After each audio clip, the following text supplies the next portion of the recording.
आप सभी मसीह भाई बहनों को प्रभु यीशु मसीह के नाम से प्यार भरा जय मसीह की। दोस्तों स्वागत करते हैं आज के इस नए वीडियो में। दोस्तों आज का विषय है धनी युवक और अनंत जीवन। जी हाँ मेरे प्रियो, आज मैं आप सबको बताऊंगा कि एक व्यक्ति जो धनवान है वो यीशु मसीह के पास आता है और वो अनंत जीवन के बारे में पूछता है कि मैं ऐसा कौन सा काम करूं गुरु जिससे मैं अनंत जीवन को जा सकूं। तो दोस्तों आप मेरे साथ वीडियो में बने रहें और वीडियो लास्ट तक देखें ताकि आज है जो प्रभु के वचन से जान सके कि प्रभु यीशु मसीह कौन सा काम करने के लिए कहते हैं जिससे वो व्यक्ति है जो अनंत जीवन को जाए, और क्या वो व्यक्ति है जो प्रभु यीशु मसीह के कहे अनुसार वो कामों को करने के लिए वो राजी होता है, तैयार होता है, या पीछे की ओर मुड़ के चला जाता है। तो दोस्तों आप वीडियो में बने रहें और वीडियो अंत तक देखें ताकि आज के वीडियो के द्वारा आपको प्रभु बहुतायत से आशीष दे सके। तो चलिए हम वीडियो को शुरू करते हैं। तो दोस्तों जैसा कि मैंने आपको पहले ही बताया कि आज का विषय है धनवान एक व्यक्ति है जो अनंत जीवन के बारे में यीशु मसीह से पूछता है कि मैं कौन ऐसा काम करूं जिससे हमें अनंत जीवन है जो स्वर्ग में है जो जगह हमें मिल जाए। तो चलिए हम वचन में देखते हैं कि प्रभु यीशु मसीह उस युवक से, उस धनी व्यक्ति से इस विषय में क्या कहते हैं। तो चलिए हम वचन को देखते हैं। मत्ती रची सुसमाचार 19 अध्याय के 16 से 26 आयत तक देखे हैं तो यहाँ पे आपको मिल जाएगा। तो चलिए हम वचन को पढ़ते हैं। तो वचन बताती है कि एक मनुष्य यीशु के पास आया और उससे कहा, हे गुरु मैं कौन सा भला काम करूं कि अनंत जीवन पाऊं। दोस्तों प्रभु यीशु मसीह के पास एक जो धनवान व्यक्ति है जो आता है और यीशु मसीह से कहता है कि हे गुरु कौन से ऐसे हम काम करें, कौन सा ऐसा भला काम करें, अच्छा काम करें जिससे हमें स्वर्ग में जगह मिले, स्वर्ग को मैं जाऊं, अनंत जीवन को पाऊं। तो दोस्तों आगे को यीशु मसीह कहते हैं, उसने उनसे कहा तुम मुझसे भलाई के विषय में क्यों पूछता है। यीशु मसीह उससे पूछ रहे हैं कि तुम मुझसे भलाई के विषय में क्यों पूछता है। भला तो एक ही है, पर यदि तू जीवन में प्रवेश करना चाहता है तो आज्ञाओं को माना कर। दोस्तों यहाँ यीशु मसीह उस व्यक्ति से कह रहे हैं कि भला एक ही है कि अगर तुम जीवन के प्रवेश में करना चाहते हो, जीवन में प्रवेश करना चाहते हो, उस अनंत काल के जीवन में जाना चाहते हो, तो तुम है जे परमेश्वर की आज्ञाओं को माना कर। जैसा कि आगे को कहते हैं, जब वो व्यक्ति पूछता है कि उसने उनसे कहा कौन सी आज्ञाएं, वह व्यक्ति यीशु मसीह से पूछ रहा है कि कौन सी आज्ञाएं गुरु मैं मानूं। तो आगे यीशु मसीह कहते हैं कि यीशु ने कहा यह कि हत्या न करना, व्यभिचार न करना, चोरी न करना और झूठी गवाही न देना, अपने पिता और अपनी माता का आदर करना और अपने पड़ोसी से अपने समान प्रेम करना। दोस्तों यहाँ यीशु मसीह कह रहे हैं, वही आज्ञा को बता रहे हैं जिस आज्ञा को मूसा के द्वारा परमेश्वर ने दिया था। और वो कहते हैं कि अगर तुम अनंत काल के जीवन में अगर प्रवेश करना चाहते हो, उस स्वर्ग में जाना चाहते हो, तो तुम्हें है जे इन आज्ञाओं को है जे तुम्हें मानना होगा। इस आज्ञाओं को तू माना कर तो तू जीवन में प्रवेश कर जाएगा। लेकिन प्रियो जब इस बातों को जब यीशु मसीह उससे कहते हैं तो वो अपने आप को है जे प्रभु को है जे वो गुरु को बताता है। वो जो जवान है, वो जो युवक है यीशु से कहता है, जैसा कि 20 आयत में बताता है, उस जवान ने उससे कहा इन सब को तो मैंने माना है, अब मुझ में किस बात की घटी है। हालेलुया। मेरे प्यारे मसीह भाई बहनों, वह व्यक्ति प्रभु यीशु मसीह से कह रहा है कि हे गुरु मैं तो ये सारी बात है, सारे काम है जो मैं इसको माना करता हूँ, मैं इसको करता हूँ, लेकिन अब भी मेरे अंदर कौन किस बात की है जो घटी है। वो है जो प्रभु से सवाल कर रहा है, प्रभु से कह रहा है कि अभी हमारे अंदर कोई घटी है क्या, किस बात की घटी है।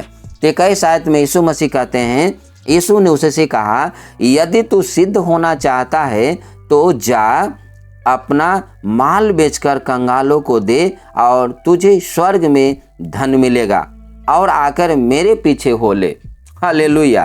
तो मेरे प्यारे मसीह भाई बहनों, यहाँ यीशु मसीह उस व्यक्ति को सिद्ध होने के विषय में कहते हैं कि ठीक है, तुम अपने आप को कहते हो कि मैं सारा चीज़ मानता हूँ, करता हूँ, अगर तुम सिद्ध होना चाहते हो, अगर कह रहे हो कि मुझ में अब किस बात की घटी है, तो अगर तुम सिद्ध होना चाहते हो तो तुम्हारे पास जितने भी धन संपत्ति है उसे बेच करके और कंगालों को, उस गरीब गुरबों को दे दो, और तुझे है जे स्वर्ग में है जे धन मिलेगा। जब तुम उसे कंगालों को तुम दे दोगे, उसे दान कर दोगे, तो तुम्हें स्वर्ग में धन मिलेगा और तुम है जे मेरे पीछे हो लो।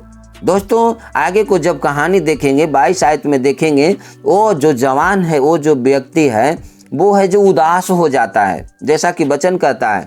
परंतु वह जवान यह बात सुनकर उदास होकर चला गया, क्योंकि वह बहुत धनी था।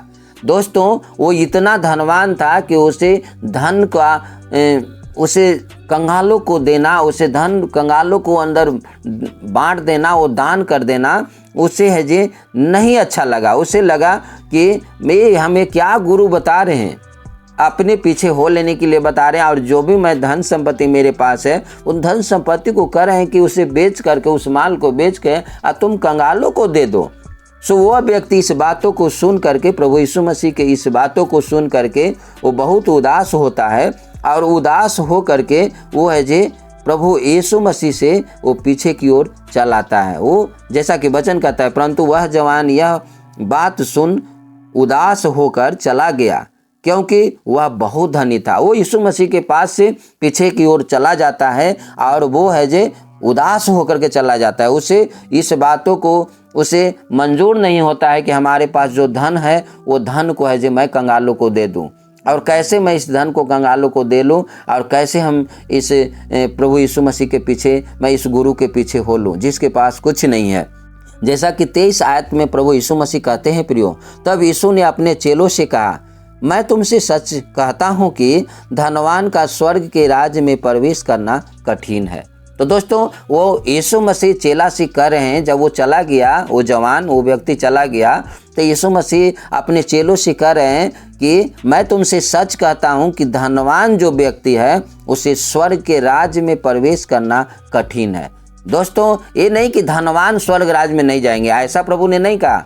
प्रभु ने ये बातों को कहा कि उसके लिए कठिन है, यानी उसके लिए बहुत बड़े बात है, जो समस्या है। वो कभी भी है जैसे कि वो व्यक्ति है जो अपने धन को वो प्रभु के कहे अनुसार वो है जे कंगालों को देना नहीं चाहा, वो धन को बेचकर कंगालों को बांटना नहीं चाहा, क्योंकि वो देखता था कि मैं इतना धन इकट्ठा किया हुआ, मेरे पास इतना धन है, मैं कैसे उसे क्षण भर में जो दूसरे को दे दूं। इसीलिए यहाँ यीशु मसीह कहते हैं कि जो धनी व्यक्ति है, जो धनवान है, उसके लिए स्वर्ग के राज्य में प्रवेश करना बहुत ही कठिन है, बहुत कठिन है उसके लिए। वो चाह करके भी वो है जे धनवान व्यक्ति है जो पीछे की ओर मुड़ गया, क्योंकि उसने यीशु मसीह से कहा कि मैं तो ये सारी बातों को कर रहा हूँ, मैं तो अपने पिता माता को आदर भी करता हूँ, अपने पड़ोसी से प्रेम भी रखता हूँ, चोरी भी नहीं करता हूँ, हत्या भी नहीं करता हूँ, बेविचार भी नहीं करता हूँ, झूठी गवाही भी नहीं देता हूँ, ये सब बातों को मैं माना करता हूँ।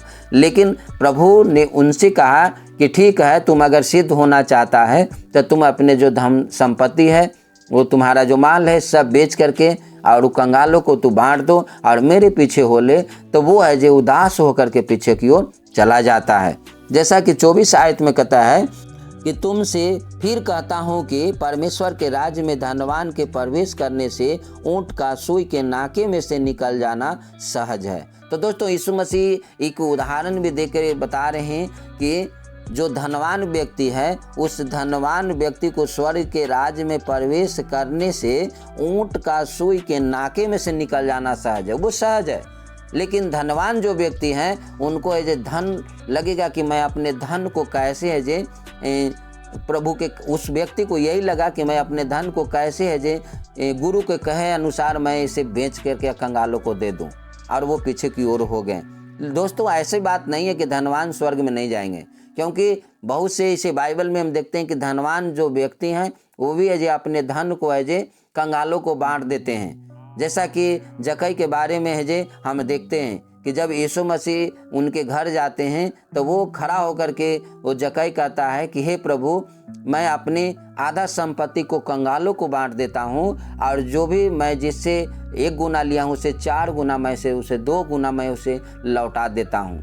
तो वो वहाँ पे अपने धन को प्रभु यीशु मसीह के पास वो अपने आप को है जे वो सरेंडर कर देते हैं जकई और सारे धन संपत्ति को कंगालों को दे देते हैं और जिससे लेते हैं उसे 2 गुना कर करके 4 गुना करके उन्हें लौटा देते हैं। तो ऐसी बात नहीं है मेरे प्रियो कि धनी जो व्यक्ति हैं जो स्वर्ग को नहीं जाएंगे, लेकिन बहुत थोड़े हैं जो वो जाएंगे।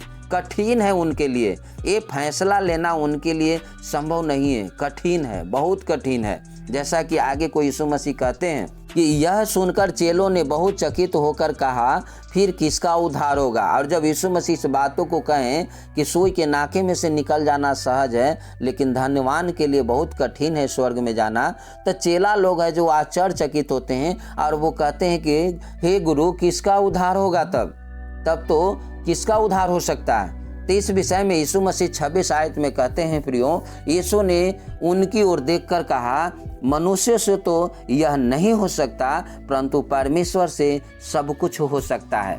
हालेलुया।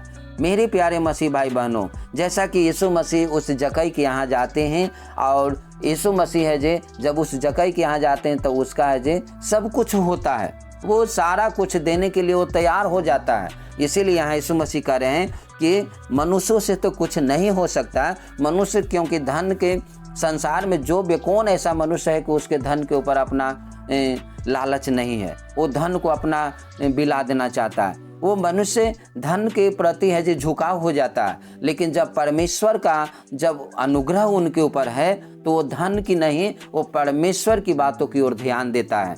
जैसा कि हम जकई को देखते हैं कि जब जकई के यहाँ यीशु मसीह जाते हैं तो वो धन की ओर नहीं, वो प्रभु यीशु मसीह की ओर, परमेश्वर की ओर उनका है जो मन के झुकाव हो जाता है। और वो धन को यूं ही चुटकी बजाते ही वो खड़ा होकर के कहते हैं कि हे प्रभु, मैं आधे संपत्ति कंगालों को दे देता हूँ और जिससे मैं लिया हूँ उससे 4 गुना करके मैं उसे दे देता हूँ, उसे 2 गुना करके दे देता हूँ। क्योंकि उनको अंदर ये बातें आ जाता है कि इस धन से बढ़ करके मेरा परमेश्वर है। वो परमेश्वर का आत्मा जब उनके अंदर आ जाता है तो उनका उद्धार उनको दिखाई देने लगता है कि मेरा ये धन में उद्धार नहीं है, मेरा परमेश्वर में उद्धार है। मेरा अनंत जीवन ये धन संपत्ति में नहीं है, क्योंकि ये धन थोड़े ही दिनों के लिए है, लेकिन परमेश्वर अनंत जीवन के लिए है। तो दोस्तों, इसी विषय पे यीशु मसीह कहते हैं कि यीशु उनकी ओर, अपने चेलों की ओर देख के कहते हैं कि मनुष्यों से तो यह नहीं हो सकता लेकिन परमेश्वर से, परंतु परमेश्वर से सब कुछ हो सकता है। तो दोस्तों, आज अगर धन पे विश्वास करते हैं तो आप इन वचनों को आप पढ़ करके प्रार्थना करें। धन तो परमेश्वर का दिया हुआ आशीष है, वो धन कभी भी आ सकता है, कभी भी जा सकता है, लेकिन जो परमेश्वर है वो अनंत काल के लिए, अनादि काल के लिए परमेश्वर है, जो हम सब के लिए हमेशा है जे वो साथ रहने के लिए प्रोमिस किया है, वादा किया है कि मैं तुम्हें अनंत काल तक तुम्हें है जे साथ रहूँगा। तो दोस्तों, आइए हम प्रार्थना करें। सेनाओं का यहोवा, अनुग्रहकारी दयालु परमेश्वर पिता, हम धन्यवाद करते हैं आज के वचन से बातचीत करने के लिए। जो पिता आज आपने वचन को दिया कि एक धनी व्यक्ति जो प्रभु यीशु मसीह आपके पास आते हैं और आपसे कहते हैं कि मैं ऐसा कौन सा भला काम करूं जिससे मैं जीवन में प्रवेश कर सकूं, अनंत जीवन को पा सकूं। और प्रभु यीशु मसीह आप उस व्यक्ति से, उस युवक से आप कहते हैं कि तुम जो आज्ञाओं को माना कर तो तू अनंत जीवन में प्रवेश जरूर करेगा। लेकिन हम देखते हैं कि वो व्यक्ति, प्रभु यीशु मसीह आपसे कहता है कि मैं सारी चीज़ों को मैं माना करता हूँ, अब मुझ में किस चीज़ की घटी है। प्रभु यीशु मसीह आप कहते हैं कि अगर तुम सिद्ध होना चाहते हो तो तुम सारा अपना धन संपत्ति, अपने माल को बेच करके कंगालों को बांट दो, तो तुम्हें स्वर्ग में धन मिलेगा और तुम मेरे पीछे हो लो। प्रभु जी, हम देखते हैं कि वहाँ पे आपकी बातों को सुन करके वो धनी जो व्यक्ति है वो उदास होकर चला जाता है और वो फिर आपके पास नहीं आता है। प्रभु जी, हम दुआ करते हैं, प्रार्थना करते हैं। प्रभु जी, आपका वचन भी कहता है कि ये मनुष्यों से नहीं हो सकता लेकिन परमेश्वर से सब कुछ हो सकता है।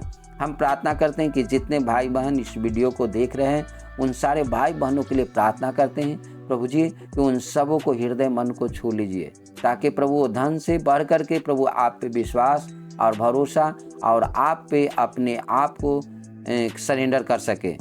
प्रभु जी, हम प्रार्थना करते हैं उनको मन में, हृदय में प्रभु ये बातों को डालिए कि धन संपत्ति सब प्रभु आपके दिए हुए आशीष हैं। जब प्रभु आप वहाँ चुनाव करने के लिए जब उस व्यक्ति को यीशु मसीह आपने कहा तो वह व्यक्ति चुनाव में ही फेल कर गया। वो समझ गया कि हमारा धन संपत्ति चला जाएगा तो मेरा जीविका कैसे चलेगा। प्रभु जी, वो आपके ऊपर विश्वास उनके न रहने के कारण वो पीछे की ओर मुड़ के चला गया। प्रभु, हम प्रार्थना करते हैं कि जितने भी भाई इस वीडियो को देखते हैं उनसे आप बात करें, उनके हृदय मन से बात करें और उनके हृदय मन में डालें, ताकि वो प्रभु आपके पीछे हर समय हर वक्त वो रहें और उनके जीवन में आप बहुतायत से काम करते रहें। प्रभु जी, धन्यवाद करते हैं आज के वचन से हर एक भाई बहन को हृदय मन को छू लीजिए और उनके जीवन से बातचीत कीजिए। हम धन्यवाद करते हैं खुदा बाप, आपने प्रार्थना सुना, विश्वास करते हैं, सारी बातों में आदर में हिम्मत देते हैं। छोटी सी दुआ प्रार्थना हम सब पूरे जगत को उद्धार करता यीशु मसीह के नाम से मांगते हैं, आमीन। तो दोस्तों, मैं आशा करता हूं कि आज के वीडियो से प्रभु ने आपसे बात किया है, प्रभु आपको आशीष दिया। तो दोस्तों, वीडियो कैसा लगा आप कमेंट में ज़रूर लिखें। अगर आपको वीडियो अच्छा लगा तो कमेंट में आमीन ज़रूर लिखें। तो दोस्तों, अगर आप इस चैनल पे नए हैं तो चैनल को सब्सक्राइब कर दें, वीडियो को लाइक ज़रूर कर दें। मिलते हैं अगले वीडियो में, तब तक आप अपना ख्याल रखें। आप सबको जय मसीह की। God bless you.